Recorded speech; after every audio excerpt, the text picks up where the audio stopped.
আমার সব দর্শক বন্ধুদের ওয়েলকাম জানিয়েই আজকের ব্লগটা শুরু করছি। হঠাৎ করে না আজকে সকাল থেকে না মনটা একটু অন্যমনস্ক ছিল। এবার সেই কারণে ঠিক করলাম একটু যে বাবার মন্দিরে যাব, একটু পুজো দেব। কিন্তু পুজো দেব কখন, সময় কনিয়ে এই সমস্ত ঠিকঠাক করতে করতেই না প্রায় দুপুর গড়িয়ে গেল। তারপরে দুপুরে খেয়ে দিয়ে একটুখানি যেই শুলাম, ব্যাস হয়ে গেল সন্ধে।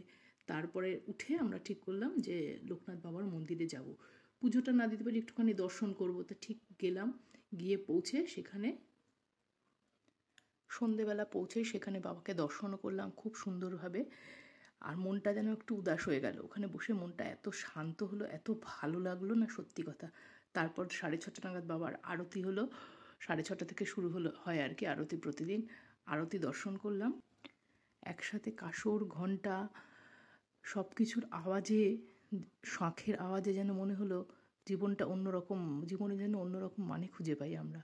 সত্যি কোনো বাবার মন্দিরে গেলে মনটা এত শান্ত, এত স্নিগ্ধ হয়ে আসে, সত্যি অনেকটা অক্সিজেন নিয়ে আমরা ফিরে আসলাম। সেটাই আজ আপনাদের সাথে শেয়ার করছি আমার ব্লগে।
অবশ্যই আমার এই পরিবেশন যদি ভালো লাগে আপনাদের, তাহলে আমার এই চ্যানেলটাকে সাবস্ক্রাইব করে বেল আইকনটা প্রেস করে আমার এই বৃহৎ পরিবারের সাথে নিজেকে জড়িয়ে আমার সাথে থাকবেন।